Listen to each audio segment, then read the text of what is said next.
সাহেব মনে হয় এখানে আছেন, উনি উপস্থিত ছিলেন সেখানে। আমিও বলেছি যে আবু খালেদ সাহেব আমাদের কি হবেন, একজন প্রতিনিধি হতে পারেন। কিন্তু আফসোস কি দেখলাম, হুজুর সেখানে যাওয়ার পর থেকে একের পর এক উনার পদস্খলন হচ্ছে। উনি প্রথমে পূজায় গিয়ে ওই হিন্দুদের আইকন শিরিকের ওই কাপড় পরে উনি বলে ফেললেন, দিস ইজ মাই অনার, এটা হলো আমার সম্মান। যদিও আমার ধর্মের লোকেরা আমাকে বিভিন্ন ধরনের গালমন্দ করবে, আমার খুব ইচ্ছা ছিল আজকে আবু খালেদ সাহেব হুজুর দামাত বারকাতুহু এখানে থাকবেন এবং উনার পাশে বসে আমি এই কথাগুলো বলবো। আরে বেটা, হক কথা বাপের কোলে বসে বলতে হবে, কিসের ফাইজলামি। উনি যে এই যে ঢাকেশ্বর মন্দিরে গিয়ে এই গত সপ্তাহে এই প্রধান উপদেষ্টা সহ নর্তকীদের নাচ দেখলেন, ইসলামের কোন শরীয়তের ভিত্তিতে, কোন ব্যাখ্যা ভিত্তিতে, কোন তাবিলের ভিত্তিতে এটার অনুমোদন দেওয়া হবে? এখানে মুফতিয়ানে কেরাম আছেন, যুগ শ্রেষ্ঠ উলামায়ে কেরাম আছেন, যুগের শ্রেষ্ঠ বুজুর্গরা আছেন, উম্মুল মাদারিসের প্রধান মুফতি আছেন। ওনারা বলুক, আবু খালেদ সাহেবের এই নর্তকীদের নাচ দেখা, গান শোনা মন্দিরে, ঢাকেশ্বরী মন্দিরে বসে, এটা কি কোনোভাবে দায় আছে? কোনোভাবে অনুমোদন আছে? নাই। এটা আমাদের 14 কোটি মুসলমানের ধর্মীয় অনুভূতিতে আঘাত করেছেন।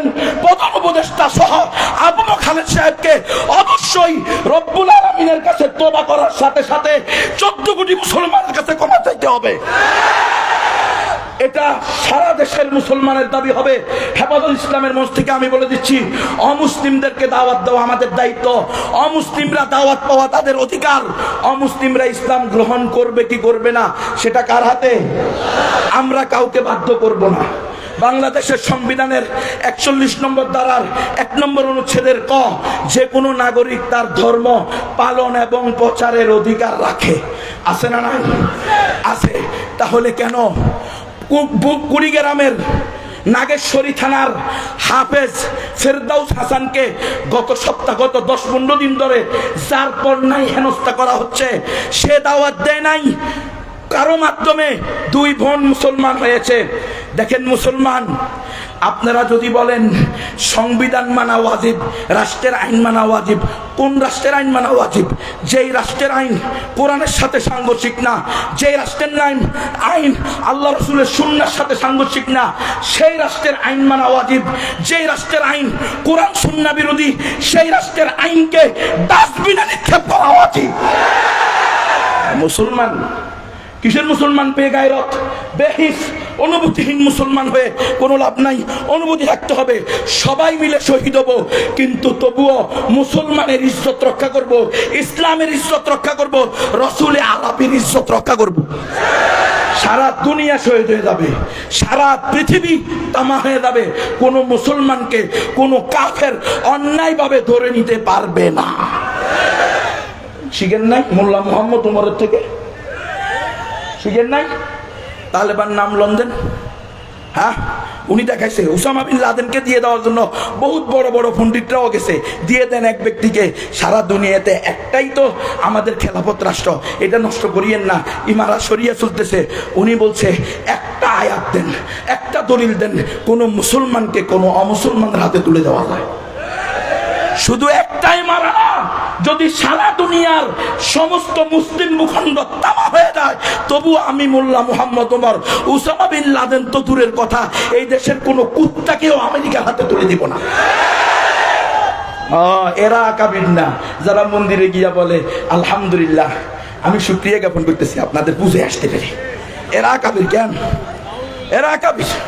হ্যাঁ, আমাদের 1200 বছরের ইতিহাস, রসুল আরবি থেকে নিয়ে 1200 বছর পর্যন্ত খেলাফে আলামিন হাদির নবুয়ত ছিল। এদেরকে আকাবির আসলাফ মনে হয় না। আকাবির আসলাফ এখন যারা গণতন্ত্র করে, ইহুদি খ্রিস্টানদের দেওয়া পদ্ধতি, ইসলামকে ধ্বংস করার অন্যতম হাতিয়ার, এটার নাম হলো গণতন্ত্র। গণতন্ত্র মানলে আপনার ইমান ইসলাম কিছুই ঠিক রাখতে পারবেন না।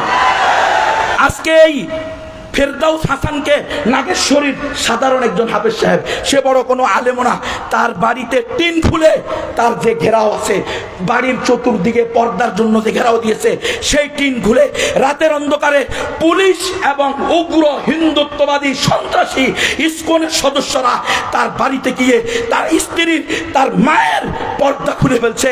তাদের পর্দা লঙ্ঘন করে দরজায় লাথি দিয়ে দরজা ভেঙে ঘরে ঢুকেছে।